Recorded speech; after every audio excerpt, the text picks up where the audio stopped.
you because that's what they do very well. You can see what happened over the weekend. Hilda Bassi broke a record for Nigeria. Nigeria is everywhere on the lips of everybody around the world. All the young people that went there to celebrate Hilda Bassi did not think about tribe or religion. Their priority was that they were going there to celebrate Hilda Bassi, who is a Nigerian. Nigeria came first. But you see, have you ever asked yourself that why is it that any time our politicians fail, they don't have solutions to the fact that since 1960, we've produced less than 10,000 megawatts and we're a country of 250 million people. They don't have solutions to the challenges that is facing our country. They don't have solutions to the insecurity and the killings. They don't have solutions to the unemployment in the country. They don't have solutions to the level of inflation. All they do is now to use religion and tribal sentiments to deceive people.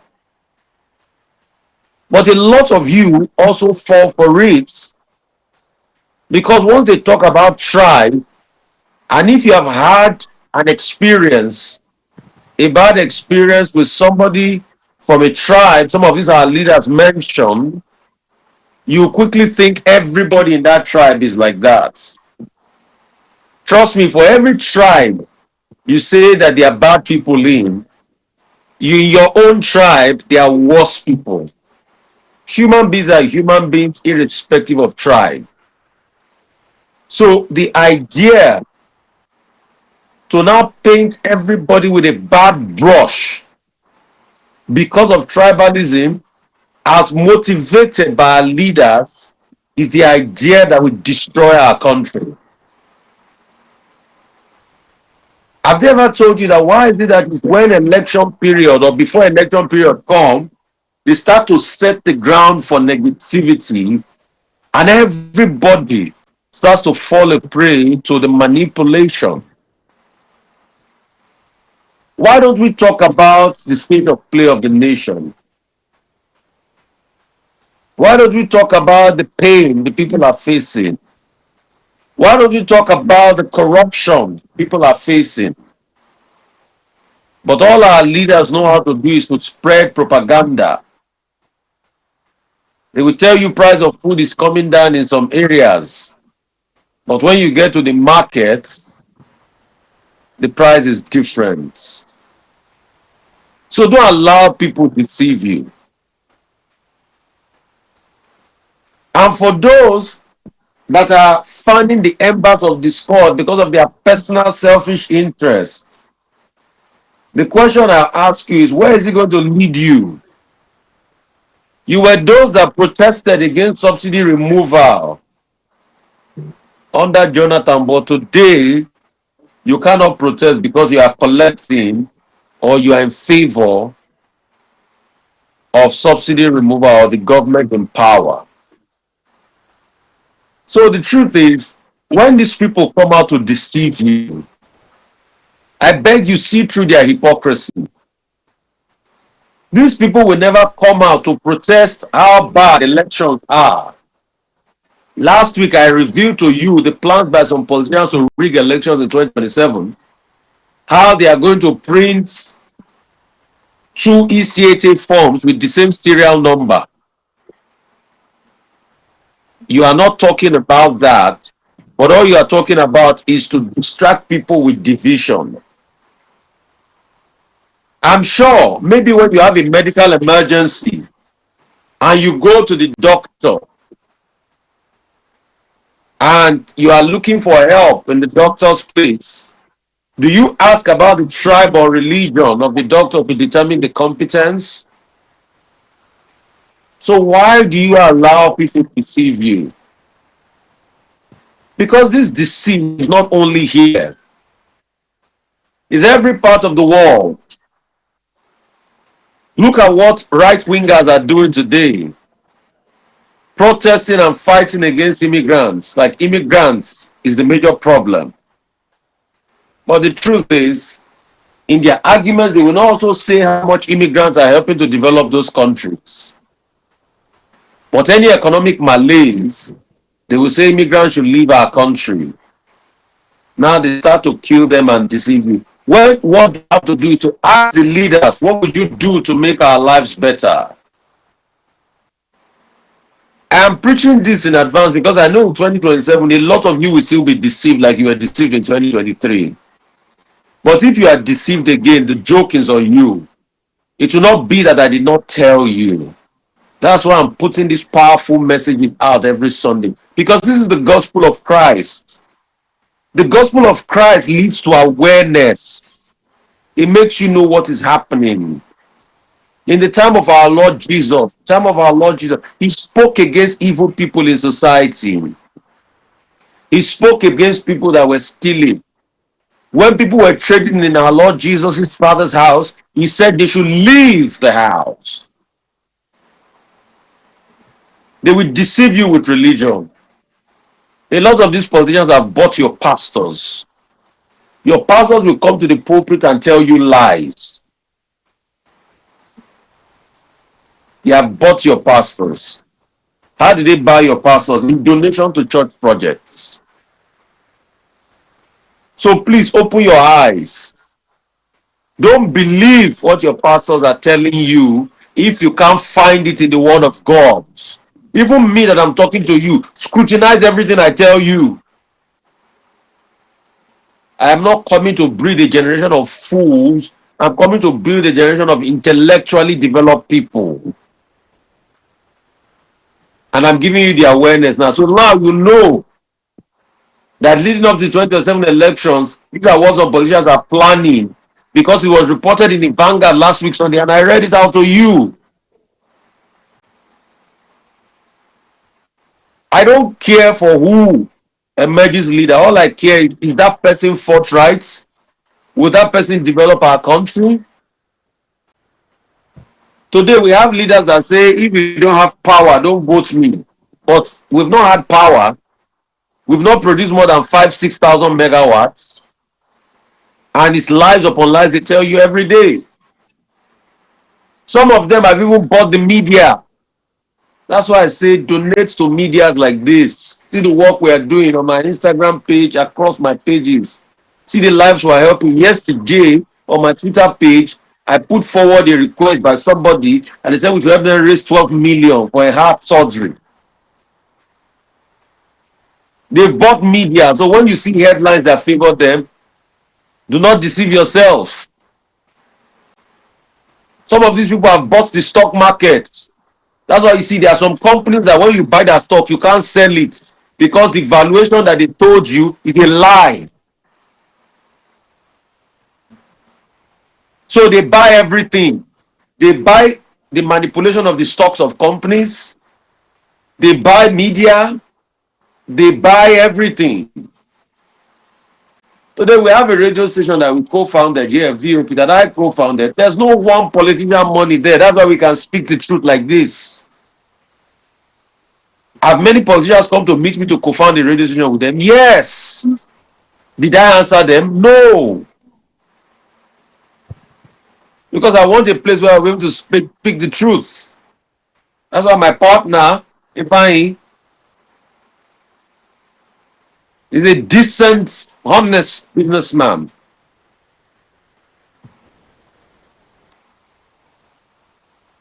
So we should tell ourselves the truth. They will buy media. They will use propaganda. They will buy social media influencers. But please, don't let them deceive you. Your brother from another tribe is not your problem. The politicians are your problem. When they are looting the country, they don't think of tribe. But they use tribe to divide you because it's easier for them. A lot of you that were deceived in 2020 will be deceived again in 2027. But when you are being deceived, remember that I told you this. This tape will be there. Thank God the internet does not forget. Before you know it too, they will try to shut down the internet and buy the internet. When things do not favor them, they shut down the internet. Didn't they do it after they called out their tweets that the president's tweet, President Buhari tweet that don't condemn a particular ethnic group? What did he do? They shut down the internet. They will do more of that at some point. But to be on record that we are speaking to you today, don't let them deceive you. What should you ask politicians? Ask them, how will you provide water? How will you provide for the community? How will you reduce poverty? Let them come and debate their plan.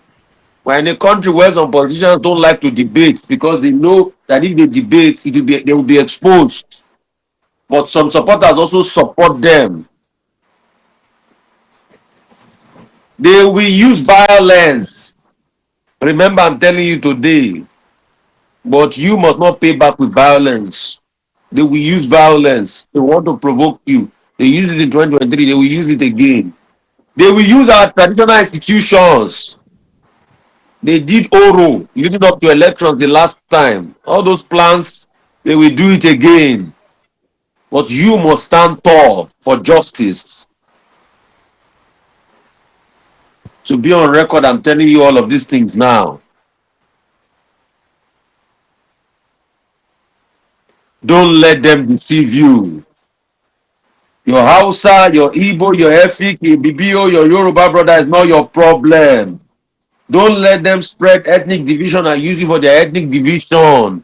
It's a calculated plan to bring you down for their own selfish interests. Once they get to power, they eat together across every tribal group. If you're saying some people are bad, there are bad people in every tribal group. How do we salvage the situation? We must come together. It is because they divide you so easily and they know you will not be able to come together. That's why it's easier for them to manipulate. Because if every one of us talk with one voice and call bad leadership, then they will know what is going on. But once they divide you and you are saying there's bad leadership and the other person is saying it's because it's from not your tribal group, that's how they divide you. They will do it again. Open your eyes. It's on record. I can speak truth here because no politician owns this media outfits. No politician owns it. If probably politician own it now, they will call you in the corner. Don't say this. I'm giving you the awareness to be on record. I told you. Because this is the gospel of Christ. Because for us to seek the kingdom of God in heaven, our lives also need to be good on earth. And the kingdom of God is righteousness. And what we are calling for is righteousness in our political landscape. I'm not delusional to say one politician can do it all. But when we see honesty and transparency, we will celebrate that person. Don't let them deceive you. They will deceive you. All I can do is to give you awareness by the virtue of media to help and empower people. One of my greatest plans is to even set up a school for online where people that have no education can go to. Those are the things I plan to do. And that's why when Madam Obi set up at SPPG, we supported them. And that's why this year we're also giving free AI training, empowering people. Close to 10,000 people have registered. Don't let them deceive you. They will come, they will start deceiving you soon. They will start again. In fact, they started already. What you should be asking for is accountability of leadership. 0700 0907 651 1008.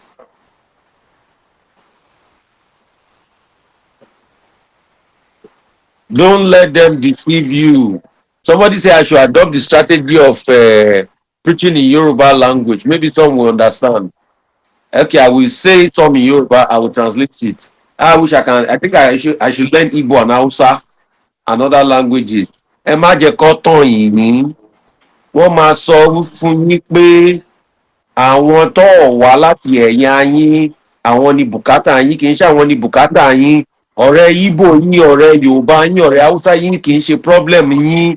Àwọn problem yín ni àwọn àjẹ̀lú, àrùnlú, àwọn akótilétà politician tó ń ba ayé àwọn ọmọ làkejì yín jẹ́ àwọn ní problem yín. Àwọn tó yẹ pé tẹ bá dìbò fún wọn nípò ìjọba owó yín tó yẹ kó fi ṣe títì tó yẹ kó fi ṣe ọtípítà tó yẹ kó fi ṣe ilé ìwòsàn tó yẹ kó fi ṣe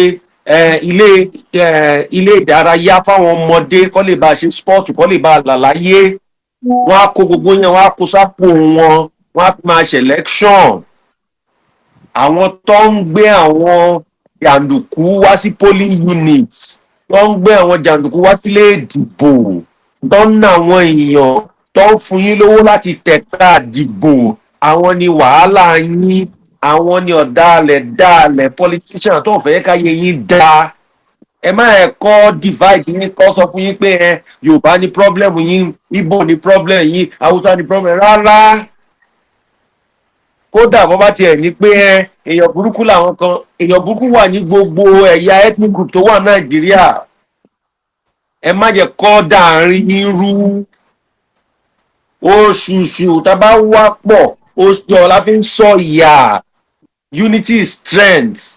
Tẹ bá mú ìgbálẹ̀ kan ẹ lè kán ìgbálẹ̀ kan ṣùgbọ́n ẹ bá sun ìgbálẹ̀ pọ̀ ẹ lè kán.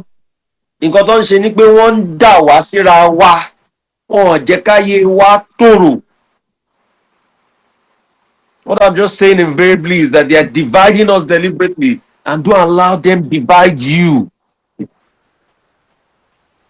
Don't allow them destroy you. Unity is strength. They will tell you some people are bad. There's bad people in every tribal group in this country. So if you say because one person treated you bad, you want to look at everybody as bad, is wrong. That's just it. I don't look at tribe. I don't look at tribe. I'm a Yoruba man. I co-founded the station with Igbo people. I've co-founded media house with Yoruba people.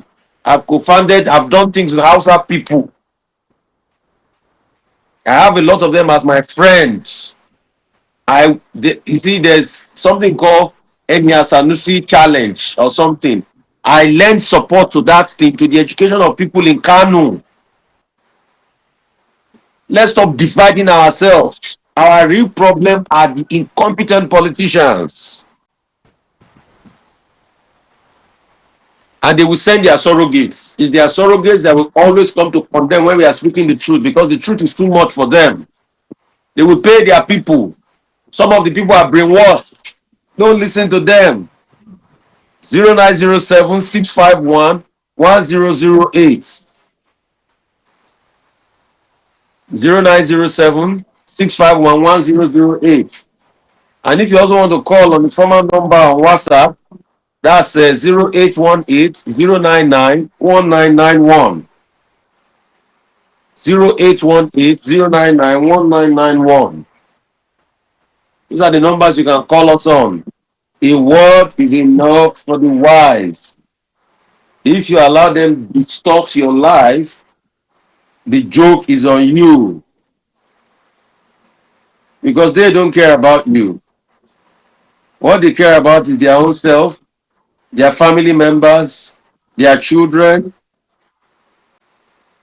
and their own lives.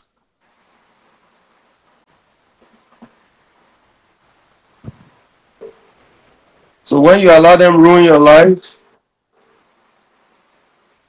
the joke is on you. Hello, you tried calling us. Yeah, tried calling you. I'm quite very pleased. Morning, what's your name? Where you're calling from? Hello, what's your name? Where are you calling from? I'm calling from Manchester. Okay, you're calling from Manchester. The phone line keeps going back and forth. Go ahead, talk to us. Yes, yes. What you are saying, sometimes I really, I don't know what I'm gonna say about the people of Nigeria. Sometimes it looks as if let God. I mean, when I say it, it looks a bit. It's not fair. Sometimes it's better they suffer because we should have learned our lesson by now. We should have learned our lesson by now. What is going on? As you were saying a few minutes, another election is around the corner. Very soon, another election will come, and we start playing all these tribal games again. Yoruba, Igbo, Hausa, and the rest of it. It's absolutely very absurd that at this stage, how many years have Nigeria been there? We are still being able, we've not able to get our acts together. We've able to get our acts together. People, you can still see the people that are challenging you or challenging other people that are saying the truth. It's better for, the way some of our people say it, it's better somebody from my tribe to talk, to rule the country, to get the right thing to rule the country, as long as the person is from my tribe. I think somebody put it on Facebook the other day, and it's absolutely true. It's very, very hard. For us to have option, we live abroad.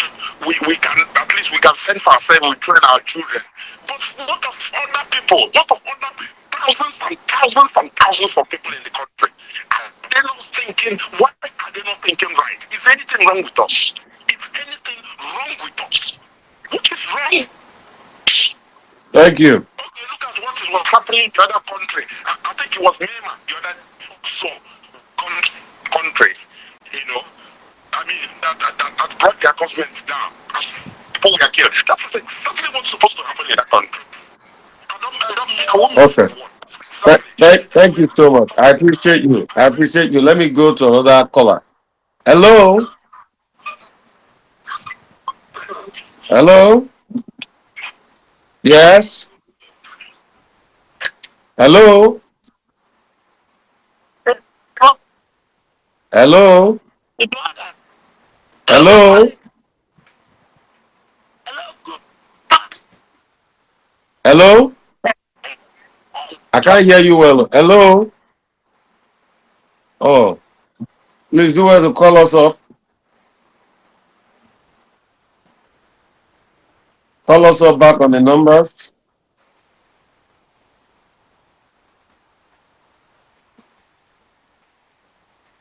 Hello? Good morning. Hello? Good morning, sir. Good Mo- morning.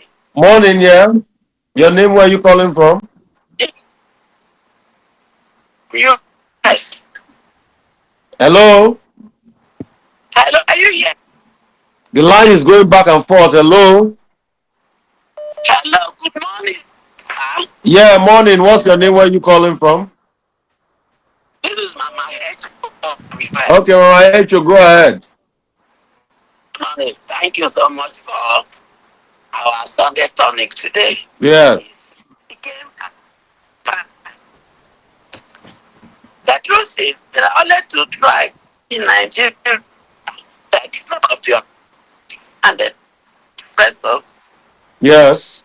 me and my children with the tribe of the oppressed, just like you were saying. The tribe of the oppressor, they only saw the of religion and tribe, and they want us to vote for them.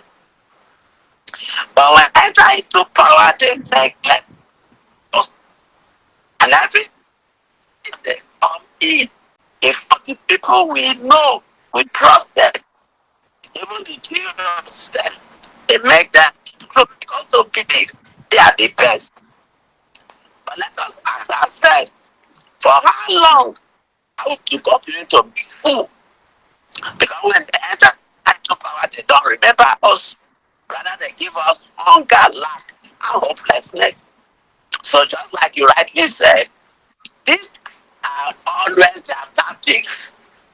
And if people stupid and foolish of us not at this hour, it's not at this scary. Yeah, crap. So therefore, we say, yes, let us run with it. Let us get out with it. So for the give that just Thank you. Thank you so much, Mama Rachel. Really appreciate it. The phone line has been wonky. I don't know. I've tried two different lines. I don't know. Okay. You can try this one 0907 651 1008. If you are in Nigeria, if you want to call local call 0907 651 1008. That line has come back on again. Things as basic communication is not even working well. The network that used to become my mobile, for only God knows what is even happening to them. I have not gotten service in months on my phone. I went to complain, but nothing came out of it. So you can see the level of madness that goes on, and you wonder what is happening in the country. All we are just calling for is a level of accountability. I am not delusional to think one leader can do it all. Hello, how are you?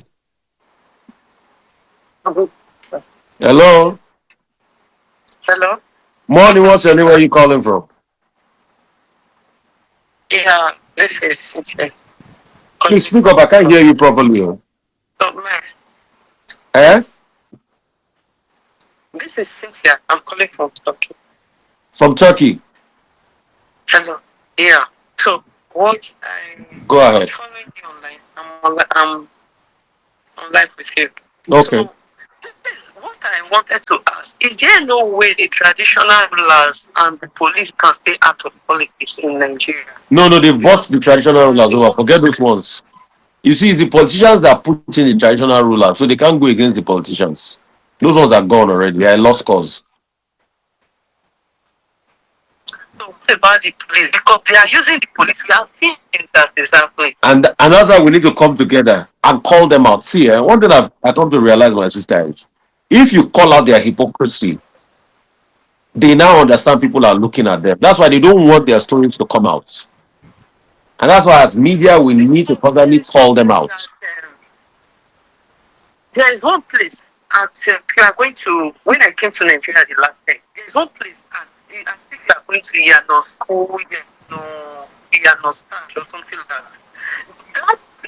There is one checking point here. Police is on top of the avenue there. They are working together. So when they stop at the will ask those guys for money.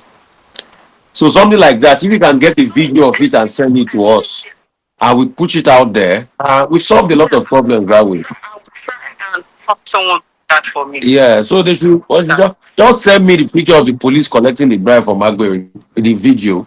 Then we push it out there. When we push it out there, then they know that accountability is going to be day. Thank you. Alexander Shortininsky says every great writer is like another government. No government likes a great writer and a great speaker. So we need to keep saying it the way it is, putting our leaders on blast for accountability. That's how we can build the country. And we also need to come together. There's no perfect leader in the world, but there's a perfect accountability system. That's what we lack in Nigeria. But when you want to hold the leaders accountable, some of their politicians will say, and their surrogates will say, no, it's because he's not from your tribal group. They will support evil. I repeat, there's no perfect leader in anywhere in the world. All there is a perfect level of accountability, and that's what we lack. Have I not gotten most of when I ask politicians the tough questions that is on your mind, the next thing they say, no, don't ask them. That's the kind of country we live in. 0818 099 1991. The phone lines keep going on and off, but on WhatsApp you can call that number 0818 099 1991. On WhatsApp, you can call that number. And then we keep amplifying. I have two sermons I'm going to play afterwards. It's one, you continue listening to it on our YouTube page. Is about how Africa is poor and what we can do about Africa. Secondly, parenting. Me and my sister Naomi, we normally do a lot of parenting conferences because our family too is it's going through a surge, because of poverty. People cannot eat and drink. Parents, families are falling apart. So we also have a parenting sermon section. So you have to teach a lot more people about parenting. These things are important, and these things are the things we do for God and for country. And that's going to be coming up next. It's not the time to talk about violence. I don't believe in violence. People have said, oh, Nepal, I don't believe in that level of violence. Change the structure from within through accountability. That's what I believe in. We have seen countries going through revolution. Before you know it, the same politicians they are fighting against will still take over if they are not tactical. So it's not just by screaming or going for violence. It's by planning long. The first way you can do it is you must build a system that entrenches accountability. The media must be strong. Formerly the civil society, but most of the civil society too, a lot of the politicians are putting them in the pockets. The judiciary. So these are systems of accountability. I will list out 4 systems we must help build. We need very strong judicial reforms. We need accountability in the media. Only few, only few are still doing the job. And that's why media ownership matters a lot. I tell people, support independent media. Media ownership matters a lot. Have you ever wondered why most of the media stations are owned by politicians? If you know, you know. Civil society, accountability too, we must form civil society. If not for the work of the likes of Sarah holding government accountable on many issues, must form the work of civil society. Peer groups and pressure groups. We must have groups that are constantly holding government accountable. The first layer for any democracy, it's these cardinal points I've listed out. They must have threshold of accountability. And they must be strong. And the people must back them up. It's not the one that they will reveal a case of corruption and the next thing people will say is about tribe and religion. I don't know what transpired between Fujimoto and the Enugu state government, but look at how they quickly turned it into tribe. And that's how we divide ourselves. So accountability levels. And that's why if there's anything I'll say, invest in media. Invest in independent media. It costs money. This is not easy. See, to be presenting this show to TikTok, Facebook, radio, YouTube, Facebook, TikTok, Instagram. I have over 4 to 5 devices, 7 devices plus the one I used to take calls. Every time I will recharge data on these devices. Ensure they are charged to be able to put it on many platforms at the same time. All of these things cost resource. Plan their preparation. The radio station in this tough economy, you still pay staff salary. You pay them. There are people that work because you can't just have me alone. We have to have variety. There are people that work, that come every day. You buy diesel. You have to buy diesel because hardly you have power supply every time. You pay power bills. You pay welfare costs. You pay tax and other equipment costs. You pay all the costs. So support independent media because these are accountability levers. And the politicians know the power of media. That's why they keep on investing in media. There's virtually no big politician today that does not own at least a radio station in the States. Go and check. Or a TV station. There's virtually no big politician today that is what is thought that doesn't own at least a radio station or a media outlet. Why do you think that's the case? Because they want influence. They want to be able to tell you their own narrative through, even if their narrative might not be the truth, they want to be able to tell you they are doing well. There's virtually no politician that doesn't own newspaper, TV, radio. No big politician that is worth its salt in the state that doesn't own or have invested in these outfits.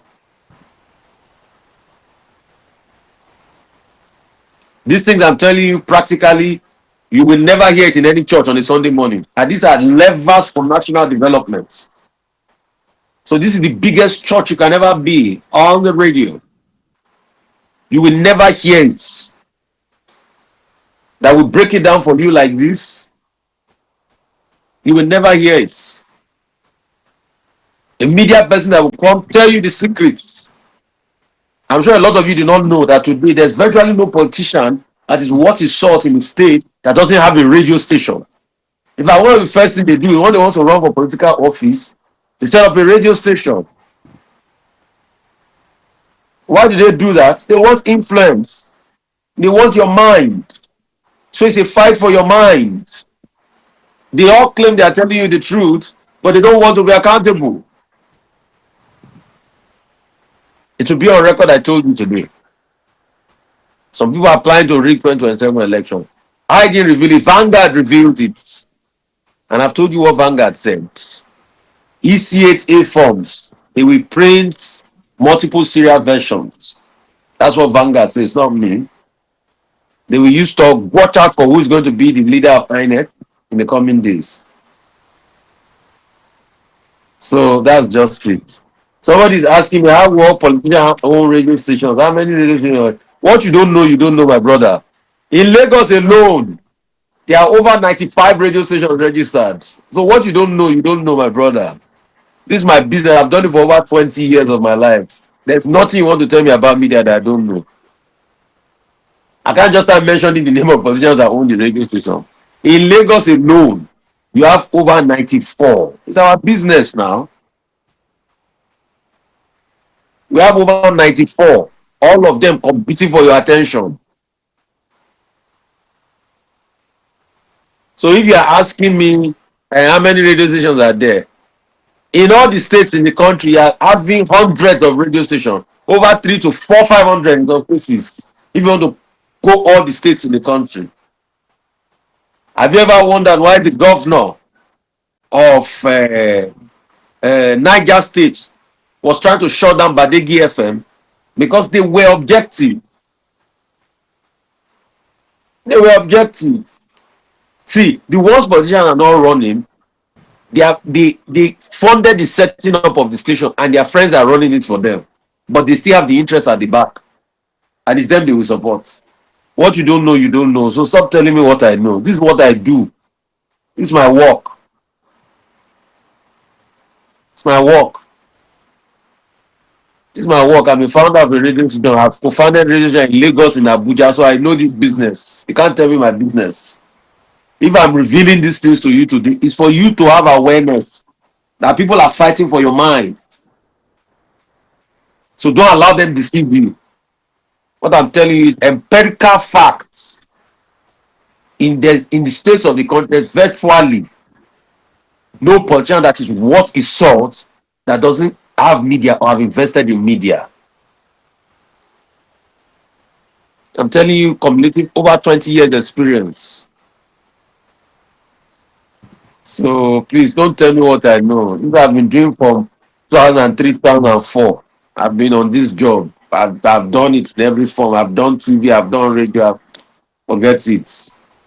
Why I'm just giving you the awareness is for you to open your head, open your mind to know the information warfare you are going to be hit with. Don't let them deceive you. When they come with their narrative, ask for accountability. And you're telling me something. You want to tell me a job I've done since 2003, I've been doing. You want to tell me about the job? My brother, don't go there. Please. I'm telling you for your own personal awareness. They will fight for your mind.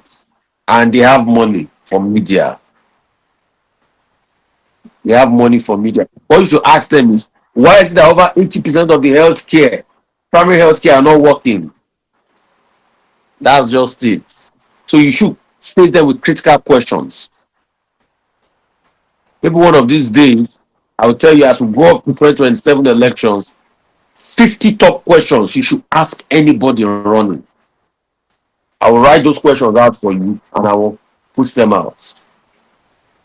So let's stop deceiving ourselves. It is well. As you go this week, God bless you.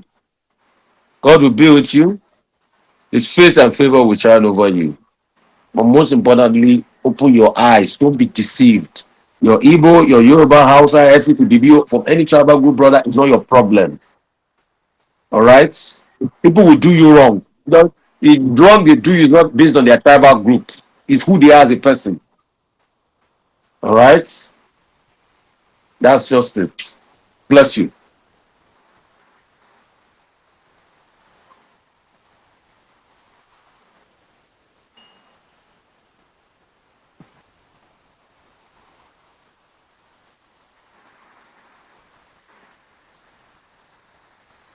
But many people don't know the complete reason why Africa is so poor.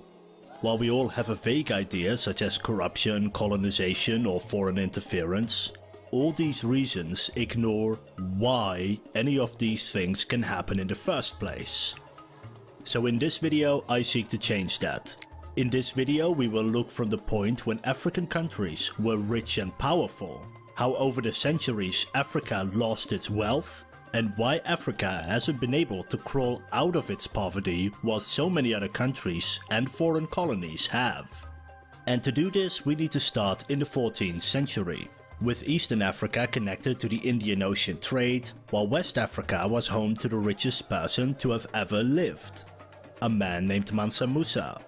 While many historians throughout history have concluded that Africa barely has any history aside from mummies and pyramids, it is important to remember that for most of history, much of Africa was as well connected to the rest of the world as Europe or Asia.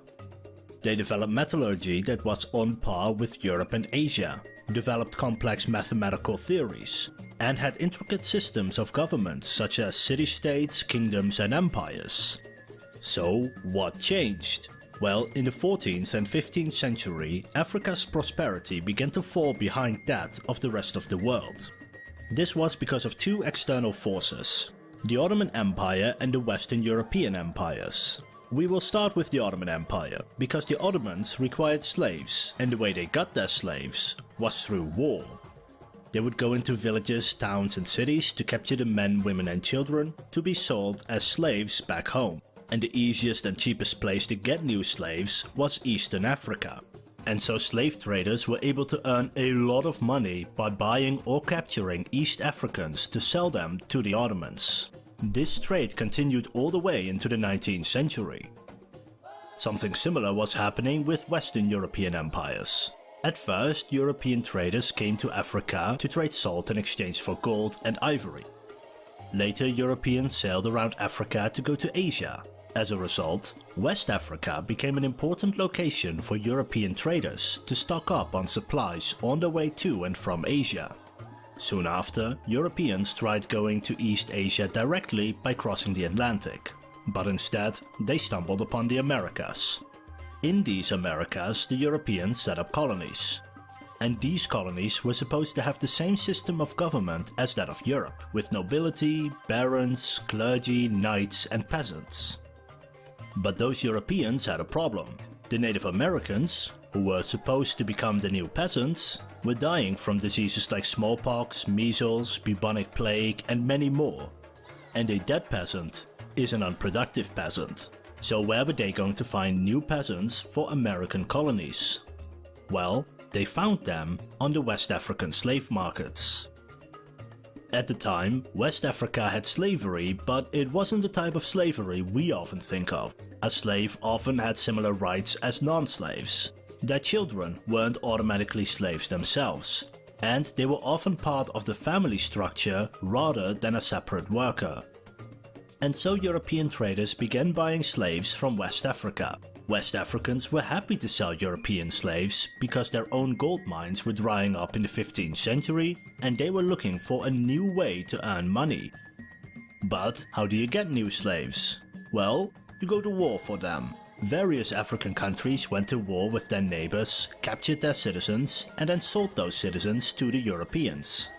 Prominent slaver countries were the Ghana Empire, the Mali Empire, the Bono State, and the Songhai Empire.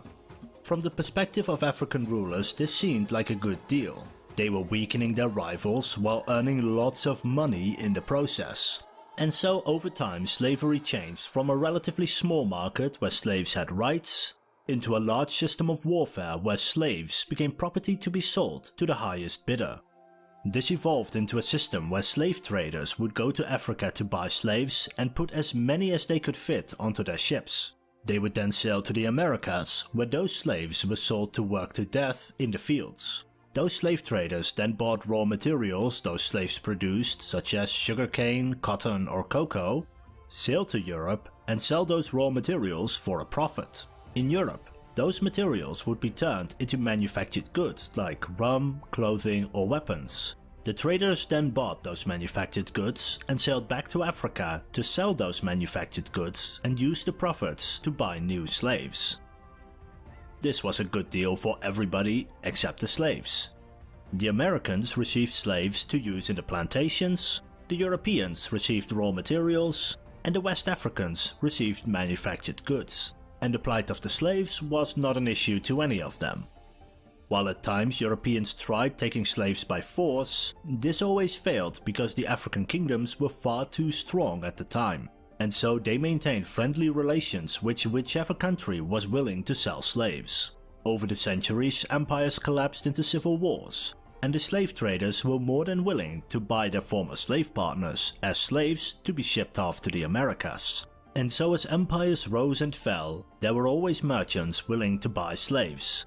Such as happened in the Kingdom of Congo, which fell apart into various factions. Each of those factions needed weapons and money to fund their war effort, and so they captured slaves from other parts of the former Kingdom of Congo and sold them to Portuguese traders. As the Europeans founded more and more colonies in the Americas, the more slaves could be sold and the richer the trader became. And this trade had a long-term effect on the economies of Africa, both in West Africa as well as East Africa with the Ottomans. Because before industrialization, the economy of a country was determined by the amount of people living in the country. The more people you had, the larger your economy was. And if you had a large economy, then you could have a small portion of your population focus on producing things other than food. In Europe, for example, craftspeople produced all sorts of things from alcoholic drinks, steel, muskets, cigars, and of course that sweet, sweet, delicious chocolate. But it took centuries for those industries to fully mature. But in Africa, these industries never matured like they did in the rest of the world. Because in Africa, craftspeople were enslaved. And this had a tremendous impact on the African economies. While European, Asian and American industries kept growing and kept improving, Africa's industries stagnated. And soon they could no longer compete with European and Asian imports, and the African industries became small and insignificant because you could buy better and cheaper products from Asian and European markets. But you might be asking yourselves, why did the Africans go along with this? Well, because they had to. When you have several warlike empires surrounding you, you yourself have to invest in a strong military to protect yourself. But if you put more money in the military, it means there is less money for you to spend on your own economy. So if an African leader realized what was going on, they couldn't invest in industries because they had to protect themselves. And so all the way into the 19th century, Africa's economies were slowly declining because the slave trade slowly destroyed the African economies, while making a huge profit for those who captured and sold slaves. But why did Western Europeans and the Ottomans weaken Africa for hundreds of years? Well, because it was convenient for the people in charge at that time. It wasn't some grand plan, but instead, each government, trader and company saw an opportunity in Africa to earn profit. This profit came at the expense of African long-term wealth, with most of the people involved probably not even realizing this. And when a particular region becomes weaker, there are always the strong who will exploit the weak. And in the 19th century, 3 major events happened that would solidify African poverty. The first was the end of slavery. All of a sudden, African slave traders were losing customers because slavery was becoming illegal across the world. And this was a big problem for African countries because their economies relied on exporting slaves and importing foreign goods. But now they lost their main source of income, and because Africa had not built up any other industries because of the slave trade, it did not have another source of income with which it could trade with the outside world. So Africans could no longer buy many of the goods and tools they relied on, and as a result, the African economies slowly collapsed in the 19th century. The second major event in the 19th century was industrialization. Europeans and Americans started to outproduce the rest of the world. Africa became insignificant in world affairs by the middle of the 19th century. And many of the stereotypes about Africans, such as that they have no history, no established government, and various racist beliefs, came about in this time period, when Africa had become weak with little to offer the outside world, and the outside world taking little interest in Africa. And then the third major event happened in the 1870s. With Africa's economy in shambles and European industrialization in full swing, Europe, all of a sudden, had the ability to transport vast amounts of heavy materials across oceans. Before, it would not be profitable to transport heavy ores from Africa to Europe because the technology simply wasn't available yet to make it profitable. But steam technology meant trains, steamboats and factories that could transport and produce goods at a profit. And in 1871, the King of Belgium decided that Belgium should have a colony, looked at the world map and noticed that Africa was both weak and available. And so once again, the strong took advantage of the weak. Soon other European nations joined and almost all of Africa was colonized by Western and Southern European empires until Africa looked like this, and like this after World War I. And this had 3 significant results for Africa. The first is the increased poverty. European colonizers cared little for the people living in the colony. Africans were driven out of the most fertile regions to make space for European settlers. Plantations were built for Africans to work and for Europeans to own. And the taxes Africans paid were rarely spent on improving their lives, but instead on continuing their own oppression. The European colonizers were only interested in extracting wealth from their colonies by constructing roads, railroads and ports to transport raw materials to Europe and North America. In essence, whatever wealth Africans had was systematically taken from them and handed over to European settlers. A prominent example is the Congo Free State, where they worked millions of people to their deaths. By the way, if you're curious what the free stands for in the Congo Free State, it meant free of oversight, so the rulers of the colony could exploit the locals without any interference. The second is the infrastructure, which was designed specifically to transport raw materials to their European overlords. The first president of Togo said it quite well.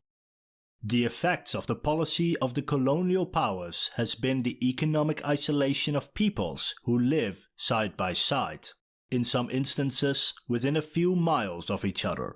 Although I can call Paris from my office telephone here in Lomé, I cannot place a call to Lagos in Nigeria only 250 miles away. Again, while it takes a short time to send an airmail letter to Paris, it takes several days for the same letter to reach Accra, a mere 132 miles away. Railroads rarely connect at international boundaries. Roads have been constructed from the coast inland, but very few join economic centers of trade. The productive central regions of Togo, Benin and Ghana are as remote from each other as if they were on separate continents. And the third result was that by replacing all the African leaders with European leaders, that Africa was losing vital skills in terms of governing themselves, such as business managers, government leaders, or accountants, as well as practical skills such as mechanics, construction workers, or medical professionals. And that was a problem when Africans started demanding their independence after World War II, when protests, riots, and rebellions popped up across the continent, until the colonizers realized that a few million Europeans simply couldn't control over 200 million Africans if those Africans refused to cooperate. And so between 1945 and 1975, almost every African country became independent. At the time it was thought that if Africans would once again rule Africa, that wealth would follow soon. But this didn't happen. But why not? History has shown us that former colonies can become wealthy countries, such as New Zealand, Ireland, or South Korea. Yet not a single country in Africa is what we call a developed country. And the reason for this is the way in which the colonizers left Africa. Because when people don't have the skills to run a country, when communities don't connect to each other, and when prosperity is already rare, it becomes very difficult for the leaders of that country to bring prosperity to that country. But at the same time, leaders of African independence movements promised the African people prosperity after independence. So, how were African leaders going to fulfill this promise of wealth and prosperity? Well, for most African countries, the solution was an economic system called African socialism. The way this system works is that many industries would be controlled by the national government, such as mining, construction, plantations, etc. It would then use all of the nation's resources to industrialize, because at the time manufacturing jobs paid higher salaries than farming jobs, and so decided that the best way for Africa to become rich was to replace low-paying jobs in agriculture and mining with high-paying jobs in factories. It made foreign goods more expensive by putting extra taxes on those goods, arguing that if foreign products are more expensive, then people will need to buy goods from their own country instead. The leaders were hoping that foreign investors would come to their countries because those foreign businesses wouldn't have to pay those extra taxes if they just moved some of their factories to Africa. And, luckily for Africa at the time, they gained independence during a Cold War, and so they could receive foreign aid from either the West or the Soviet Union in exchange for being on their side in the Cold War. And while of course every African country had different economic policies, they were all kind of similar to this. But African socialism simply didn't work.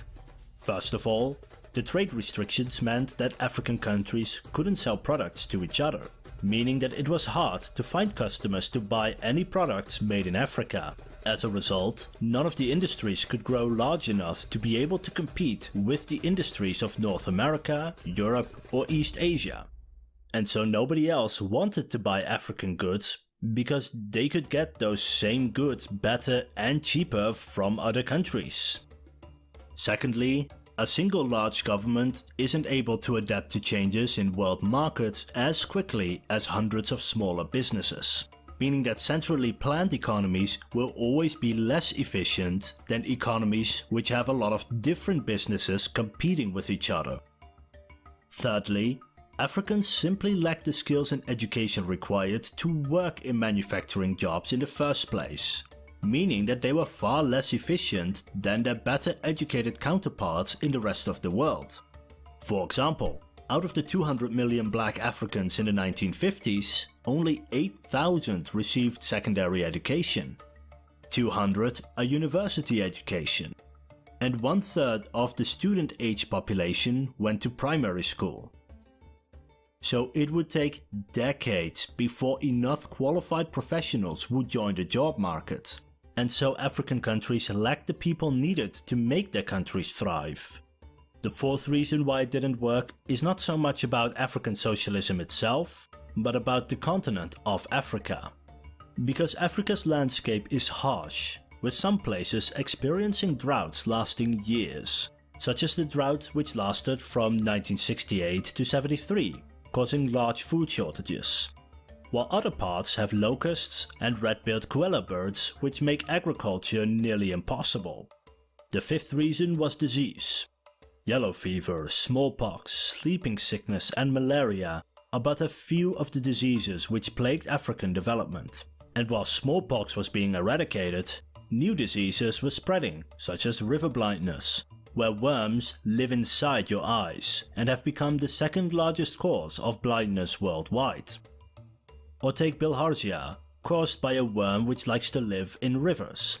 It infects the urinary tract or intestines, which can lead to kidney failure, infertility, and in children can cause poor growth and learning disabilities. All of these diseases are easily preventable in rich countries with access to water sanitation facilities and modern medicine. But because Africans were poor, they couldn't afford the doctors, clinics and medicine they needed to fight those diseases. And so a combination of trade barriers, inefficient governments, a lack of education, harsh environments and disease meant that this system was doomed to fail from the beginning. There was simply no way for any African nation to reach wealth and prosperity at that time because of the underdeveloped countries they inherited from their former colonizers. But this raises a new question. Why did African countries choose this system in the first place? Well, the reason is that this was a system which they inherited from their former colonizers, where the colonial government controlled nearly every aspect of the colony's economy. And if they wanted to switch to a free market system like Western Europe, East Asia or North America, then they would need business people and entrepreneurs to set up new businesses. But the problem with this is that Africans weren't allowed to run businesses under colonialism, so the entrepreneurial attitude didn't exist. On top of that, due to colonialism, Africans were never trained in modern skills. So if you wanted to open a factory, for example, it would be impossible to find qualified employees who knew how to run the machines and factories. In today's world, we know the answer to this dilemma because we've seen countries like Singapore, Vietnam and China in similar predicaments. But back in the 1940s through 70s, there were no such examples to follow, except for countries like Japan and the USSR, who had gained economic development through strict government control. And so Africa's leaders thought that African socialism was the best way to create wealth and prosperity for their countries. Except those two countries did so through the deaths of millions and already had an educated population when they began their economic development projects. Let's compare this to a colony which did become wealthy after independence, South Korea. They decided to focus on just a few industries such as electronics, agriculture and steel, and only putting trade barriers on those products. South Korea would then trade those products with things it didn't produce itself. As a result, South Korea became a world leader in things like electronics and has become one of the richest countries in the world. But this only explains why Africa didn't become wealthy right after independence. However, after a few decades, Africans would have better education and would be able to indeed set up African businesses using African labor to create African industry. Yet this didn't happen until the 21st century. So why didn't this happen earlier? Well, this has a lot to do with the corruption that emerged after independence.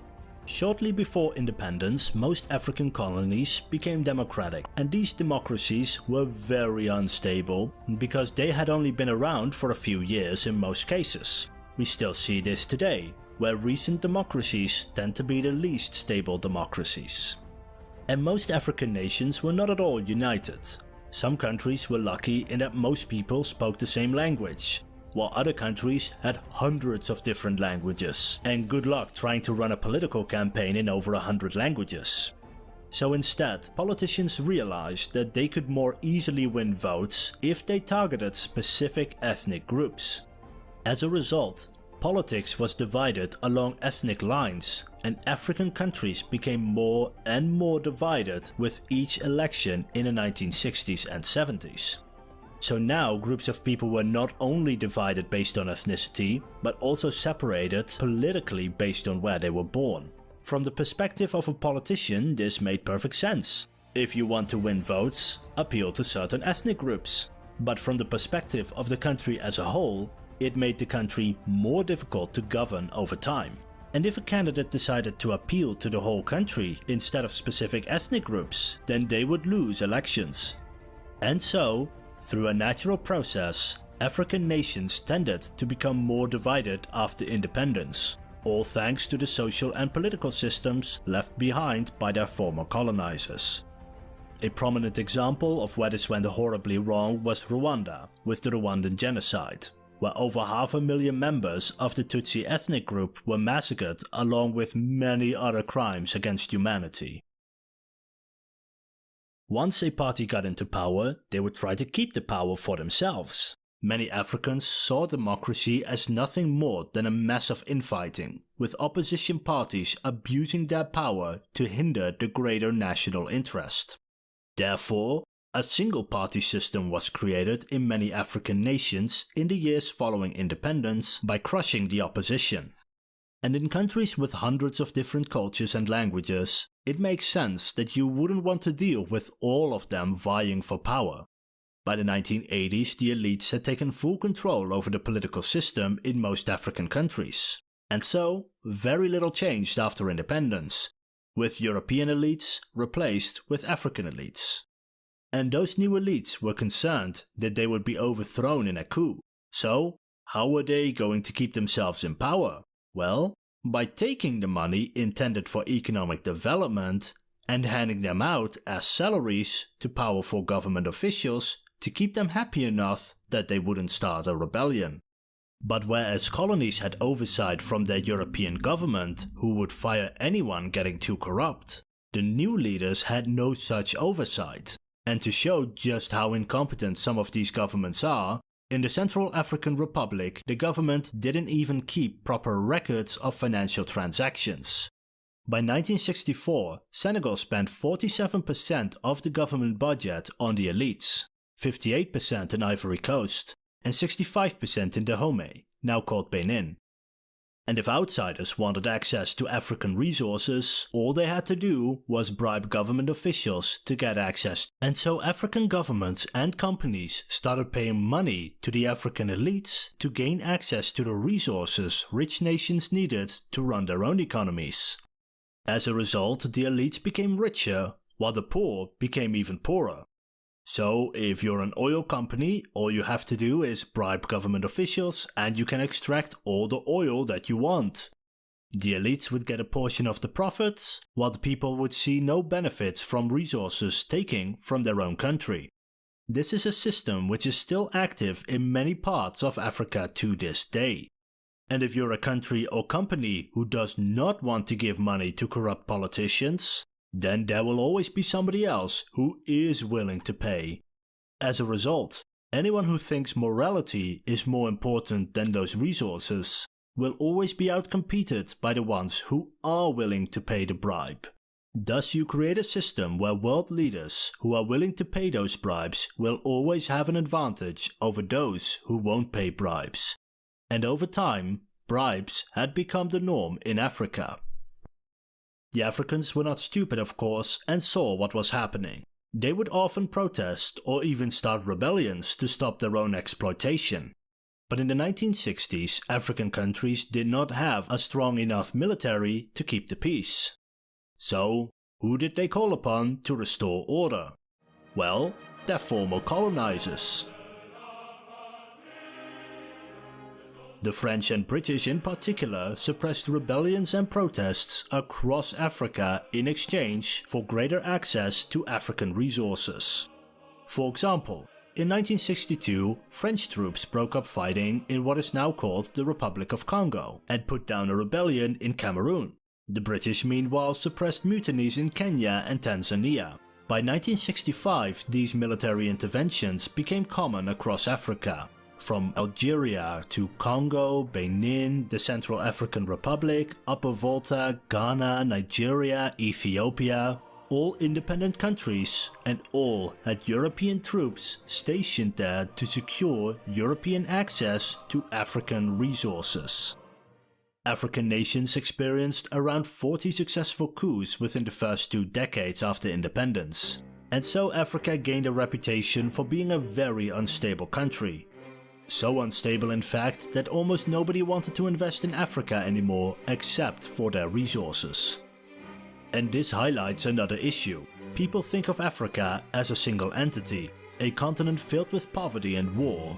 So when someone hears about, for example, Boko Haram in Nigeria, it is often grouped with the rest of Africa as just being another war in a continent filled with war. Yet what most people don't realize is that the area in which they operate is over 1,000 kilometers away from Nigeria's economic centers and has almost no effect on business. They are further away than Amsterdam is from Warsaw. But companies will still refuse to do business in Africa because of this belief. And this creates a cycle. People group Africa together as a poor continent, resulting in less business, which results in Africa staying in poverty.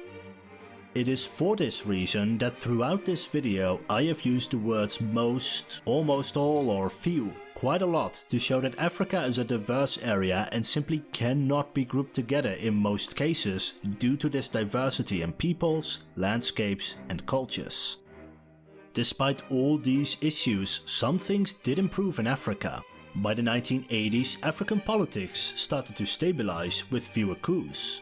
Primary school enrollment went from 36% to 63%, secondary school from 3% to 13%, life expectancy rose from 39 to 47, and the medical professionals per person doubled. On the whole though, the average African was becoming poorer. However, Africans were receiving better healthcare and education, and this would be very important for Africa by the 1980s. Because in the 1980s, Africa faced 3 major issues. The first was that the infrastructure it did have started to break down, meaning that raw materials became far more difficult to export. The second was that Africans who did receive a proper education decided to move to another country where they would receive a better salary, meaning that Africa was losing its smartest and best educated people. And the third was the fall of the Soviet Union. By the 1980s, the Soviet Union decided to stop participating in the Cold War and focus on its own economy. As a result, it was no longer sending as much money to African allies. In turn, Western countries decided that they were also going to send less money to Africa. So all of a sudden, African leaders no longer had enough money to keep themselves in power with the system of bribes. And so African leaders decided to ask Western nations for financial aid. But this time, those Western nations were no longer interested in giving money directly. Instead, African nations would have to sign loans with rich countries, and in exchange, African countries would have to reform their economies in such a way that it would become easier for companies to do business in those countries. And while various industries were privatized and free markets emerged, most African countries underwent few reforms. And the reason they underwent so few reforms is that African dictators had an idea. They could pretend to privatize their economy by selling the privatization to the highest bidder. Basically, doing what they had been doing for the past couple of decades. Bribes in exchange for access to African markets. So in effect, nothing changed, except that this time Western institutions supported this process by rewarding those dictators through foreign aid packages, making bribes even more profitable. In Nigeria, for example, the government privatized various state-owned businesses, of which 80% of the shares were owned by the leaders of the country. In effect, not changing anything at all. In Kenya, Uganda, Zaire, Guinea and Senegal, they sold government businesses to the friends and family of government leaders. The only businesses which actually saw significant investments were oil and mineral extraction, which, just like in the 60s and 70s, had been sold off to the highest bidder by bribing government officials. As a result, The 1980s is often dubbed Africa's lost decade, and why Africa remained poor until 1989. Because protests were erupting all over the world. The Soviet Union, Eastern Europe, Taiwan, South Korea, China, and Africa. Africans were once again protesting their own oppression. And so rich countries decided to switch tactics. Instead of giving money to dictators for fake privatization, they instead gave money to countries who reformed their government to be more democratic. And so dictatorships faced two issues at once. On the one hand, their own people were getting restless, while on the other hand, their income was decreasing. And so the elites allowed for a small amount of reform, enough to appease the people and the rich countries, but not enough that they would be removed from power. Democratization spread across Africa, to Zaire, Ghana, Nigeria, Togo, Gabon, Cameroon, Kenya, Uganda, Malawi, South Africa, until it spread across the continent. With of course various exceptions. While some governments resisted, such as for example the Central African Republic, most did democratize at least slightly. Each country had their own struggles of course, but in general the continent made slow but steady progress towards democracy. Even today we still see this progress in action in Africa, as elections are often contested and often unfair. Yet it is more democratic than a complete dictatorship. And this process has made Africa more stable and more open for doing business in the early 90s. And now new leaders were in charge of Africa, and these leaders had to fight corruption in order to fight poverty. And by fighting poverty, they could stay in power, as this would earn them votes in future elections. They reduced the government's role in the economy, encouraged growth in the private sector, allowed Africans who were much better educated than in the 1960s to use their skills to develop their country, and attracted investors from abroad. These policies primarily focused on using the strength of Africans themselves, rather than by having policies enforced upon them by the outside world. The African Renaissance can only succeed if its aims and objectives are defined by Africans themselves, if its programs are designed by Africans ourselves, and if we take responsibility for the success or failure of our policies. African countries started to work together more through institutions like the African Union, by reducing trade barriers to make trade between African countries easier, investing in stable governments to make sure that you didn't have to worry about a civil war right across your border, and by creating various agencies to cultivate African talents. And these trends have had an effect in the last 3 decades, with some African countries now being the fastest growing economies in the world. And so we arrive in the 21st century, where history is too recent to make any real historical analyses. However, there are some trends worth noting. Africa is still facing many issues. They are the least prepared for climate change, while probably suffering the most under it. A third of all children are malnourished. A third of children don't finish high school. Extremists find it easy to recruit the vast amounts of poor unemployed young people. Pandemics are common across the continent, with COVID being just one among many, and the economic development of Africa is limited to certain countries. African countries are looking at the economic successes of East Asian countries and are adapting those policies for their own countries. This is resulting in factories, agricultural centers, and tech centers being opened across many African nations. For example, they are able to use the fact that Africa and Europe have the same time zones and take over various administrative jobs from European-based companies for a lower price. A new generation of Africans is entering the job markets that are better educated and better skilled than any African generation that came before. With these hardworking and talented people, African governments have created economic policies to harness the talents of Africans by letting them set up their own businesses in a free market which generates wealth by Africans, for Africans, in Africa. For example, take the hyacinth plant, an invasive species on Lake Victoria. African scientists developed a method of turning this invasive species into protein-rich animal feed. This feed is now being sold across the world. In the 21st century, developments like these are creating a fast-growing middle class with rising spending power. This middle class will want to buy things with that extra money, and this will allow Africa to sell more goods to other Africans, which in turn allows Africans to create industries specifically suited for the African market, a market often neglected by rich countries.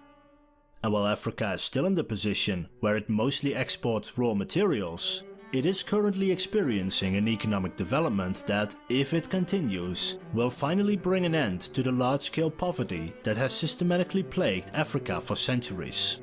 Africans are not just hopeful of the future, but, for the first time since colonization, are actually gaining the tools that will create this future.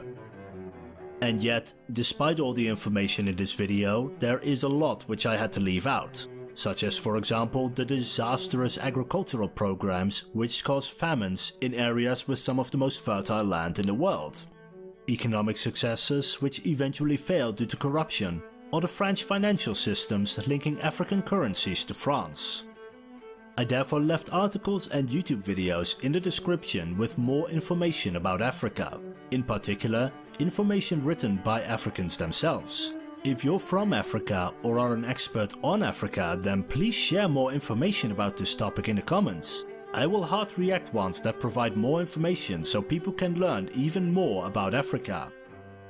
And please leave a like, comment and subscribe to appease the almighty algorithm. This was Avery from HistoryScope. Thank you for watching.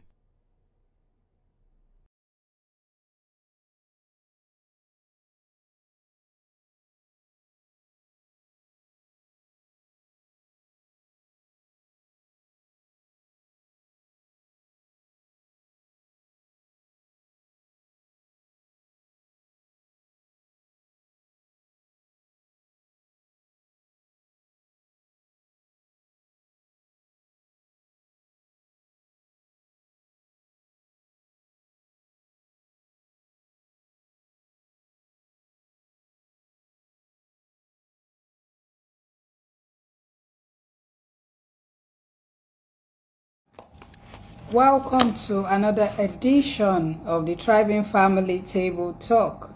Thank you for always joining in and catching up on the replays on the YouTube channel at Naomi the Thriving Place on YouTube and on the Reels. Thank you for always joining in.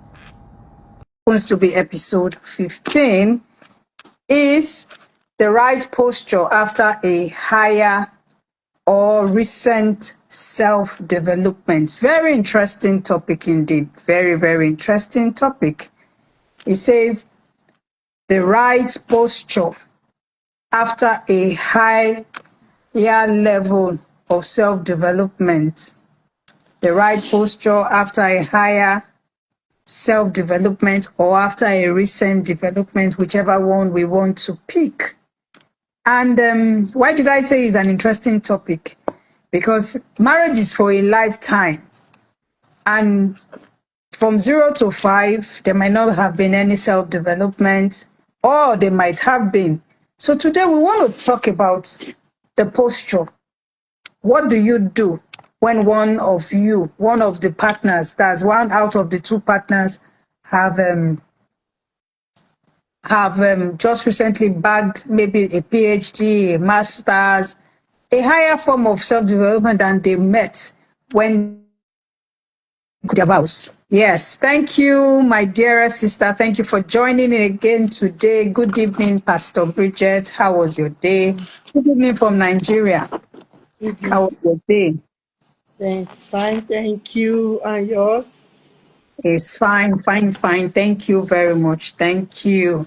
So let's just dive into our topic today. It's thankfully today is episode 15, and the topic today is the right posture after a higher or recent self-development.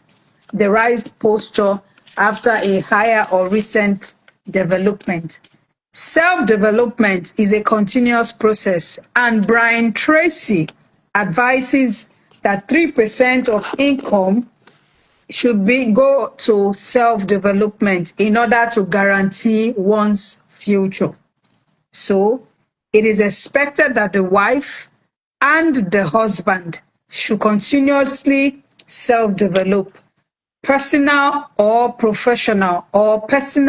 professional development is a foundational strategy. It leads to improved awareness.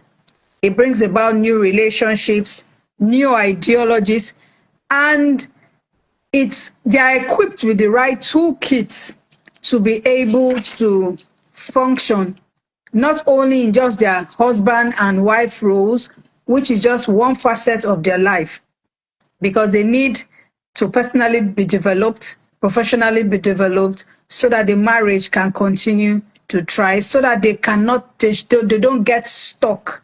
So I want to ask you, what do you mean by the right posture? In a thriving marriage, what do you mean by the right posture immediately after a recent self-development? Thank you very much, Ma. Thank you very much. Thank you once again for having me on, Coach Naomi. Thank So, in you. my own point of view, when we are talking about the right posture, it means that how do you reflect on the experiences you have gained, the Mhm. insights, the setting of the new achievements, goals, the Okay. integrating the new knowledge Yeah. and skills, practicing compassion Yeah. and patience, and maintaining balance with a focus on holistic well-being, Yeah. because it's nice if the two parties are developing together Mhm. concurrently, Yeah.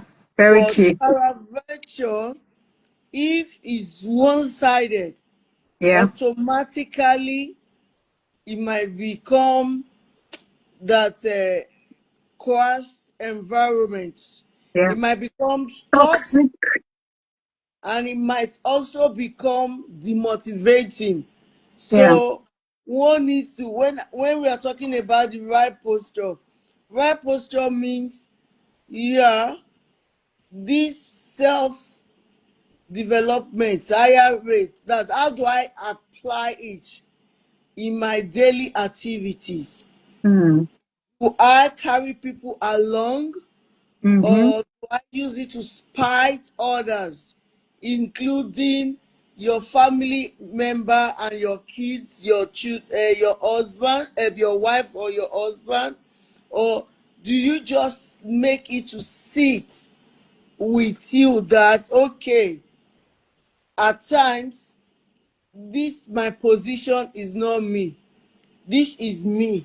My Mm-hmm. real, they're not making me to bring forth the position first, then now hiding behind the position. Different scenario must be different. Yeah. You have to collaborate your self-development with your personality, with your environment, Mm-hmm. because one needs to learn diversification. You might be harsh in the place of work, but you cannot be harsh with your friends. You cannot be harsh with your family. Even if you're harsh with your friends, trying to make them to accept your development, that I'm no longer where I I used used, to be. Mm. but there are ways and patterns you need to do it. Yeah. To your wife, you might be harsh to your friends, but you cannot be harsh to your husband. You cannot be harsh to your wife, because when the position is set start driving you, then there is no more right posture. The right Okay. position is able to balance the development with Mm-hmm. your being equals to thriving marriage. Yeah. But if you are not able to balance the position posture with your being, it will affect the other party. The other party might be spiting the other party. You might become toxic to the other person, and you might also, in terms of your communication, Mm-hmm. become a bully unknowingly. Yeah. But if you develop the skill of collaborating your personality with your development, Mm-hmm. then there will be a better result with a thriving marriage and thriving family. Thank you, Thank Coach. you. Thank you. Thank you. That means the spouse, whether the man or the woman who has developed, as in who has a recent development, has to still remain optimistic and must be able to marry his or her personality and not in the long run trying to, instead of being self-developed, it will now become toxic. Thank you very much, because attitude is key. Attitude they say is everything. Yes, So that please. moves me to my next question. It's supposed to be bring positive impact, right? To the immediate family, personally, to the immediate family, extended family, to the workspace, and to the society. So what are the positive impacts from the recent developments? What do you see? What are the suggestive positive impacts from your angle concerning this recent development? Okay, thank you very much, Coach Naomi. The positive impact is one needs to reflect and integrate, e.g., like journaling, write down your thoughts, Yeah. your feelings, and the Mm-hmm. insight from the experience. This will help you process the changes Mm-hmm. and understand what you have learned. Mm-hmm. Because for every development, there are process, there Mm-hmm. are application, there are Yeah. not a lot of different terminologies, and your own perspective also, because as you are developing, Your definitely your perspective is perspective changing.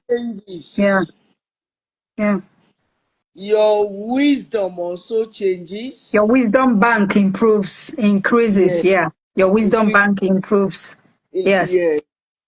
Yeah. So the other thing is you must be able to identify key learning. And Okay, then, what method did you use to get this self-development? Did you go back to the formal education yeah. that enhance your development, e.g., like promotion, Okay. or did you become an entrepreneur, or did you double your hustling process by making more sales or advertising your products? Or at least you must be able to identify your formula, your pattern, Mm-hmm. what you use to get to where you are, so that your partner can be motivated and be also have the urge, or and it will be easier for your Yeah. partner to climb the ladder of self-development also. But if you cannot identify it, I believe they said there is no success without a story.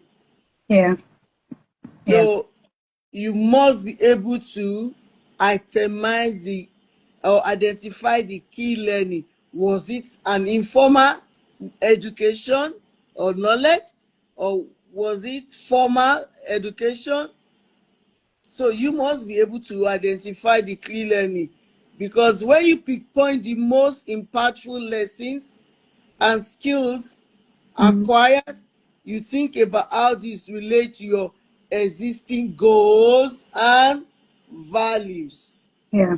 The next one is you must be able to set goals, because any goal set without a definite time and season is not achievable, Mm-hmm. is not practical. Because you just say, oh no, I will buy a car. When do you want to buy the car? Why do you want to buy the car? What will it benefit you? As in setting goals. Okay, I'm getting this car, I'm renewing my car because of one, two, three. And if you renew, what will you get? What will be your achievements? That then, if you are able to align your goals with your experience, you Yeah. will understand to set clearer, more specific goal that build the positive outcome of one's experience. Then you start small. You want Yeah. to develop, you cannot, you have to start from kindergarten. You want to develop, you must start from learning how to crawl, from crawling to walking, from walking to running, from running to flying. So there are phases to self-development.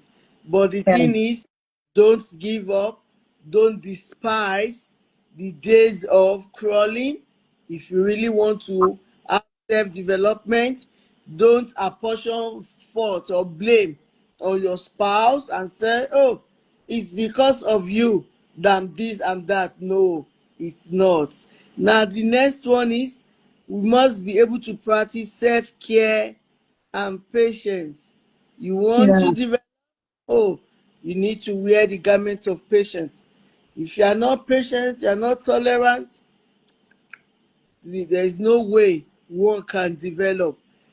Even if it means starting all over and over and over and over, just know you are moving forward, you are getting to a Mm-hmm. place.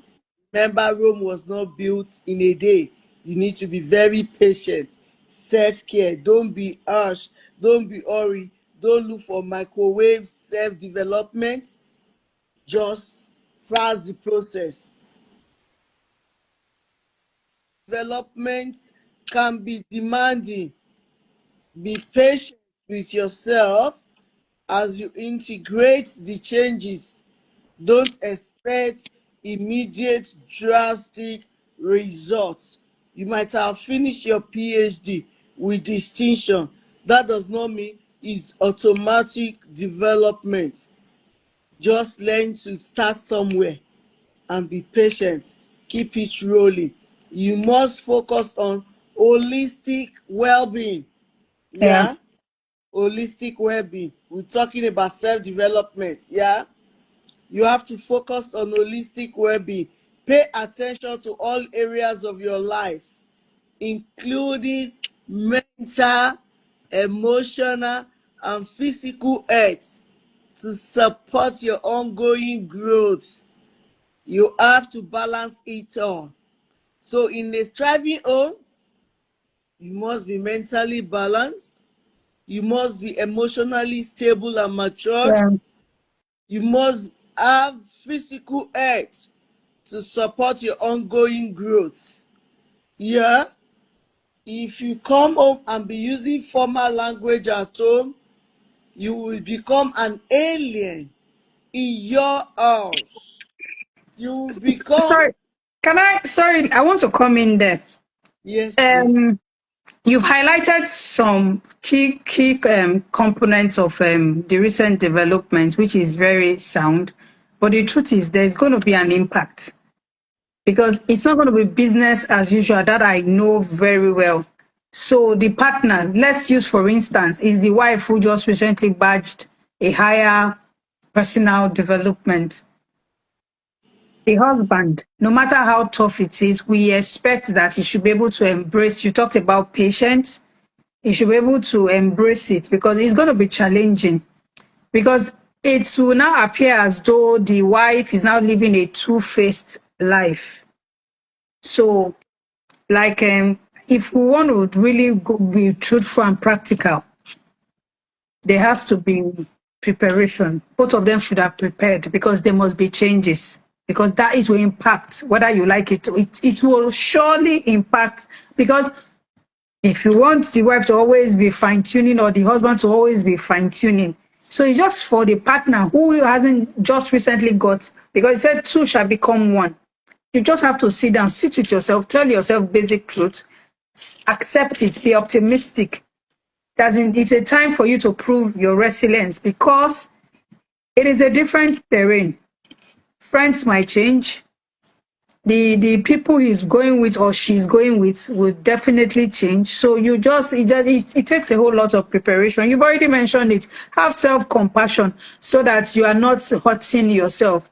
Be emotionally okay. Don't hurt yourself. It's a development. When that phase passes, you get used to it. It needs getting used to. It is a lifelong learning. Yes, it is one of the partners in the marriage that just recently got the achievement. So the next partner who is yet to get to that level has to continue to learn. That's what I'm just trying to bring out because it is a new phase entirely. It's a new phase for the person who has a PhD, a master's, or whatever, a doctorate. It's also a new phase for the partner who is supporting the certification. Do you understand where I'm coming from, man? So Okay, that, yeah, thank you so much. Sorry, I'm not cutting you short. I just no, wanted to stress something you have said. yeah, Okay, when we're talking about self-development, yeah, posture in a thriving home, mm, the reason why I keep using a thriving home is you would have studied each other, yeah, and you know that it's a gift. Not everyone have the gift of celebrating other success or yeah, other celebration yeah, based on personality, your upbringing, your environment, your understanding. So peradventure, if you find yourself in that type of scenario, mm-hmm, you already know that, okay, even others, once their friends are celebrating anything, they give negative response, mm, definitely they will do it to you. So I will give you a scenario of a sister that became a director in the ministry there, and while yet staying at home with the husband that is equally a big parastatal, like a major general. But they mm, never knew that, even our own blood sister never knew that she was already a director during COVID time. Lagos State Ministry now said, okay, it's only from level 13 upward or 14 upward can be coming to work, that they will give them, a driver will come and be picking them. Behold, they were all sitting at home thinking that, okay, it's COVID time. Coco, driver came with security. They were all looking, what happened? That's how she came out. They called her name, that they came to pick her there. Our blood sister was in their house. Said, what? What did she do? They said, no, going to work is our boss. And it's a big ministry in Lagos State there. She just pinched herself. The husband looked at my friend. She looked at the sister's husband. She quietly went. So after everything, they dropped. That the first day past, second day. By the fourth day, the sister now spoke to her in another language that the husband. He said, why are you going to work? Why? But they wrote it that it's only that one. Are you going to help your boss? She laughed. He said, you don't know that I'm the boss. I, why? When she sister was like trying to be angry, I said no. Maybe she knew if she told you, you will inform the spouse. And maybe he feels that, okay, if the spouse knows his reaction, maybe we pressurize her, because he is equally a big guy, like a colonel, lieutenant colonel in the army, not a small guy. But that urge of accepting change, growth, is not there for this person we're talking about. Because if I'm a man, I mean, I'm based on it, those other side there that don't believe in, you understand, that women climbing up.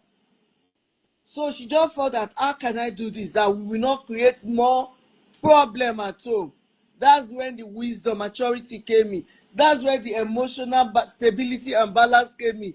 That she will always wear the garment of a director back at home, and when she comes home, you just humble herself. I'm a mom, I'm a wife, I'm a sister, I'm a No, friend. no, no, that's expected. No, that one is a given now. You don't come and boss your. No, no, that one it's a given. But you see what you just said, self-acceptance. Some people are not good at managing changes. Let's put it that way. I mentioned today in my business development meeting at the office, I said it's easier to pray for change, but the management of the change is the toughest part of it. The strategies to manage change is the toughest part of it. That's what we are talking about here. That's the posture we're talking about this evening. Even some people, even if, let's, for instance, what if let me paint this scenario that the wife or the husband who just recently bagged a degree is not even balanced well. Yes, they have a higher development, but they also need to balance.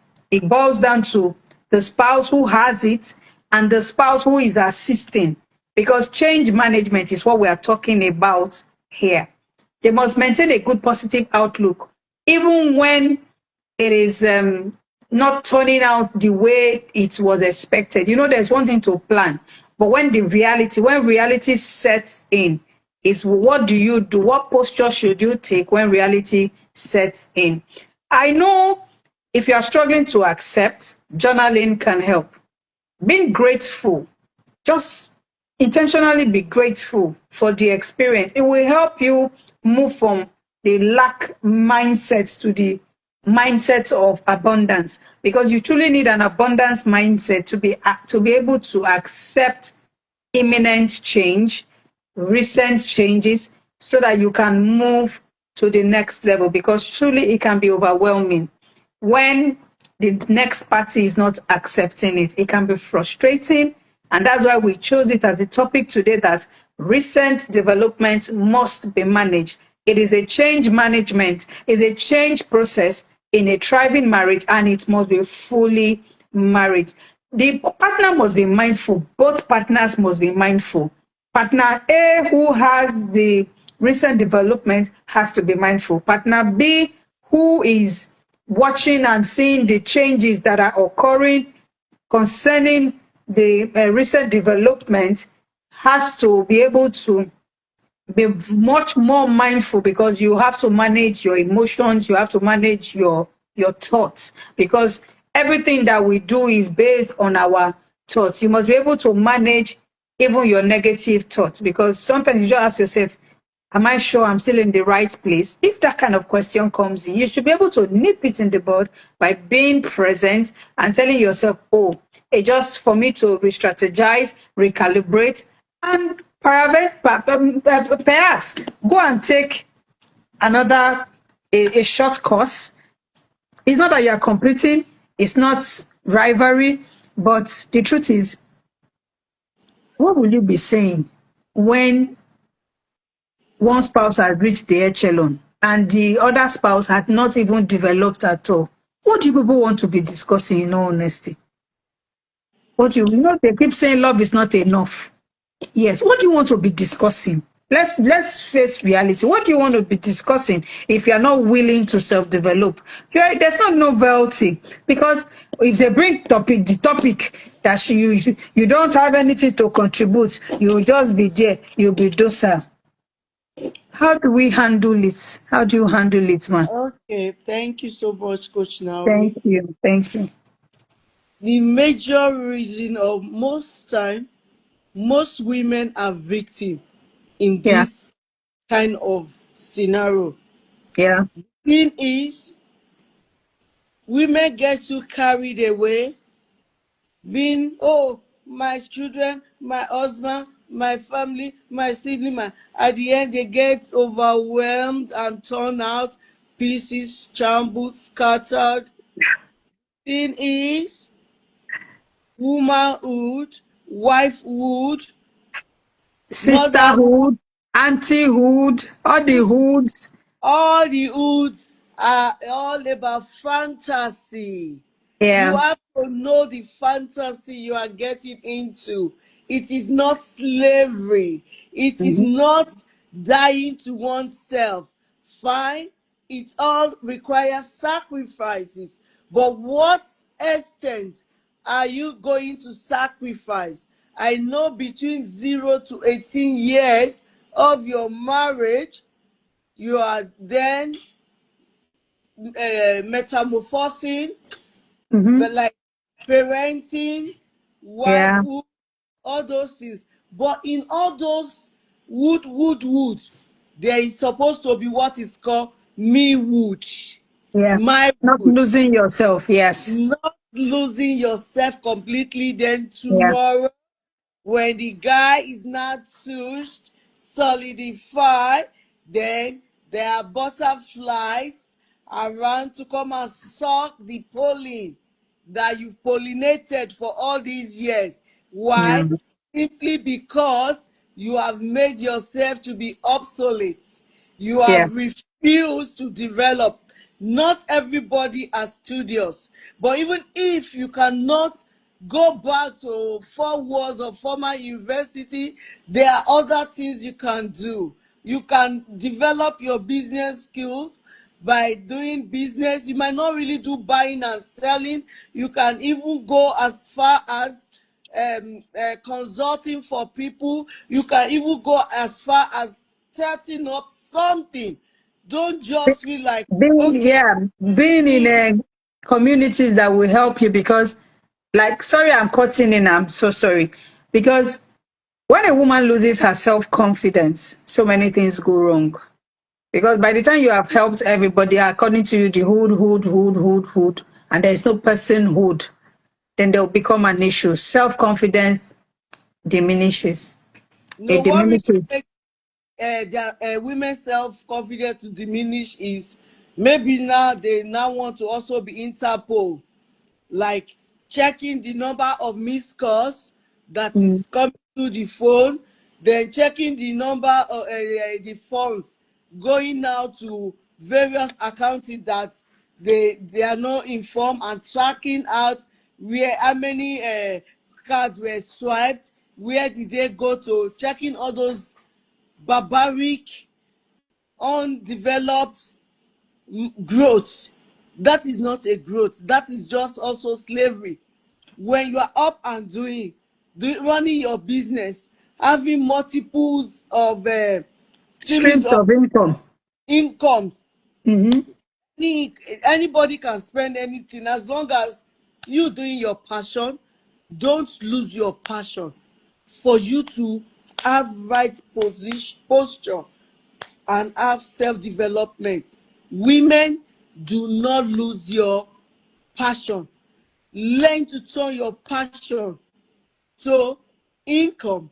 Learn to turn your passion to purpose. Let me just use purpose. Because so many women, even men, some men too, do not even know their passion again, especially those on the other side. They just feel that, oh, my wife is a nurse, my wife is this, let me go and babysit and do home care and come and be swiping the card and do let me do drop off for her and pick her up. As a man, is that really your passion or your purpose when you were growing up? Wake up, brother. There are things that you can pay someone to do for you when you are busy developing yourself. That drop off, school drop off, as a man, fine, you enjoy doing it. Make sure you are also developing yourself, because a day will come, the kids will, even without their mother telling them that my mommy foots the bill, they will know that it was their mom that has been footing the bill. So don't develop yourself anyhow. Set up business. You must not really wait. Oh, I'm waiting for that interview. I'm waiting. Do something else. Just keep moving. Don't stop. Don't be stagnant. Because even the earth is rotating. You want to have self-development? Nobody will help you without you helping yourself, without you holding on to that wheel, the wheel of life that is turning. You have to make sure that your hands are firm on the wheel. Then, no matter how the wind comes, it comes from the north, south, west, you are still holding on to it, and your development will come. Both you a woman or a man, development is a necessity. Don't Yeah. be stuck. Don't be carried away. Don't Don't give stop. excuses. Don't Yeah. just do it. Do it. Whatsoever is coming your mind, do it. Oh, just do anything. Do. You can change courses. We've seen engineers have become lawyers. We've seen lawyers have become doctors. We've seen that become a sports guy, a runner. We've seen engineers have become musicians. Just what is your passion? If it's your passion, you will develop. It's only when it's not your passion. It's only when you are not able to discover yourself. If you need to do a rediscovery, please do. We all need to develop. We all need to metamorphose. We all need to keep going, and we will succeed. Everyone will have good posture with self-development. Thank you, Coach Naomi. Thank you, because your posture is your positioning. It is also depicts the state of your heart when it comes to self-development. Like we've said a whole lot today, that the partner who has self-developed is one on one end. The other party who is yet to self-develop needs to continue to build confidence, increase resilience and grit level, continue to be optimistic, accept self, accept the spouse, that yes, you have moved on. You also need to accept and move on. You need to embrace the new circle that is emerging. There is an emergence, and both parties need to do that so that they can accelerate and move to the next level in their thriving marriage. And for you to foster a growth mindset, we recommended and suggested that you can practice gratitude. That will help you manage even your negative thoughts, because you are mindful. You are very mindful of everything that is going on around you. We've also advised that don't just stand still, because don't stand still so that you can develop professionally and personally, because it is needed. Because as the year goes by, that begins to be a build up of overwhelm, and we don't want anybody to actually be overwhelmed. If you accept that, okay, let spouse one finish, then when he finishes, or she or he finishes, then you now go and do yours, so that you don't in the long run be talking tomatoes when they are talking strategy. And for the guy, when the woman comes back from the boardroom, you're not able to understand. You'll not be saying, oh, my wife is now proud. So there's a posture. There's a posture and there's a preparation. It takes a whole lot. So the spouses need to prepare for this next level development. I have a case of somebody who, when the guy got to the next level of development, resistance came from the wife. She became a different person entirely and started saying, this is not the man I married. Why was she saying that? That she couldn't accept it. She could not come to the level of accepting that, oh, this is reality. But she was happy that day of the ceremony, but she could not come to terms with it that, oh, this is happening. So till date, there are still stumbling blocks. And to worsen the matter, what she now did, she now tended to external forces who are advising her wrongly. So she is not able to manage. So truly, a recent development can either bring the couple together or make them more apart, and they begin to ask themselves questions. And those questions, you can find answers when you are mindful, when you accept where you currently are, to be able to pivot to the next level and the next stage in your marriage. Can we hear your wrapping up thoughts, Pastor Bridget, so that we can leave our guests who have so magnanimously joined us this evening again? Thank you very much, Coach. Thank Now, you. once again, growth is painful. Yeah. You want to have self development, you must be willing to pay the price. And for you to have the right posture is ability to learn, relearn, unlearn, Yeah. and no, it's not about you. When you have to be a cheerleader for your partner, Yes. the Very true. biggest cheerleader, baby, go, you can do it. Baby, I trust you. Baby, we are behind you. Mm-hmm. You know, okay, she's about to write a professional exam. You can go extra mile by, don't worry, honey, don't cook. We get it sorted out. Okay, we get food to come in. We get Mm-hmm. the children to sleep early. We say, okay, or you can say, okay, there is no way you can study for this your professional exam at home. Can you just take 2 3 days off and go to any resort hotel, lock yourself there, just focus. That is supporting one another. Yeah. That is cheering up one another. And when the success happens, do not come and be chastising, gaslighting. I was there for you. You know, this not for me. No, you were there for him or her to achieve that goal. But remember, he or she did not stop you from harnessing your potential. Yeah. Never blame anyone from putting your potentials on hold for others. Yeah. You have to be able to discover your potential, harness it, work with it. Some, we keep saying communication, communication every day. Nowadays, the whole world communicates, but only very few communicate to understand.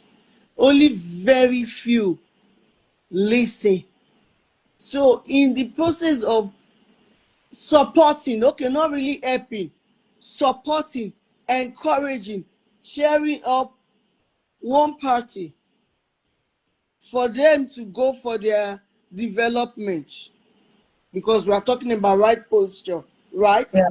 Yeah. One person has to support one, then once the person has achieved his or her own, or even it could also be promotion, being Yeah. promoted to the board, to the at that moment that we rejoice, you celebrate. Don't lock up your own umbrella. Now you have to work. For example, if your husband become honorable or a minister or what, we call it school of perfectionists, like in Finishing France, school, like a finishing school. finishing school, Yeah. your language will definitely change, Change. Yeah. pricing will definitely change, Your personhood. Yeah. way uh, public disease decorum or what will definitely change. Your poise will definitely change the way So you you do things. have to accept the change. Don't fight it and say, why are you Mm. trying to pick 40 me? What? No, because time waits for nobody. Now, all of a sudden, he went to the office as one person and is now coming back with a driver, with a security, with protocols, then like forecast coming back with him. He's no longer the man that went out from that Yeah. bed that is coming back. That you will just come and say, okay, you are back. Go upstairs, I'm coming, because you have to show affection, care. Those people that have been with him for money down, you have to delegate people to receive those ones, because you will not still be the same person that will receive those orderlies. Because when you are now trying to receive the orderlies, you are belittling, you are diluting that office of your Yeah. husband. Yeah. Your who you are to welcome is your spouse, your husband. You just welcome him, then go upstairs or go downstairs anywhere, focus on him. Now your level, no more talking with the orderlies, asking them where did you people go today and where did you buy fuel, who entered the car, who do that. No, you gradually too have developed, you two have revolved. So please don't feel that it's the only one. And because some partner might like, can you not see it? We are no longer where we used to be. We are no longer those people that trek on the street and go and buy mesuya, or that just go and like open our door. We have strangers staying with us. How do you coexist? What kind of posture do you have in front of the domestic staff, the orderlies? Do you give him that his authority or our authority? After I said no, you quickly read the body language. He cannot explain no in front of domestic staff. He cannot explain no in front of Yeah. orderlies. Everything cannot be expressed, so you need to learn You need to body learn, like, language. okay, Yeah. restructure, and like, Yeah. okay, these are now bedroom talk, or only when we are together. Then when you start doing that, it's also growth, because you Yeah. are learning very fast. We call it what's it called? We have is it I've forgotten, like royal languages or Yeah. kingdom language, official Yeah, yeah, language. it's called. Let me just help you with it because that's where we will wrap up today. It is called protocols, the protocols of the development. You have to accept, you have to adopt, you have to practice. We leave you with that because for every recent development, the right posture is to learn it, accept it, adopt it, and practice it. Apply. The Yes. marriage must thrive. Marriages must thrive. Acceptance, very key. Practicing the protocols of the recent office will help very well. Thank you for joining in again today. We'll see you in yet another episode. From Nigeria, I say good night, and from UAE, you good night. See you again, Pastor Bridget, and thank you, all our viewers. We are grateful. Bye.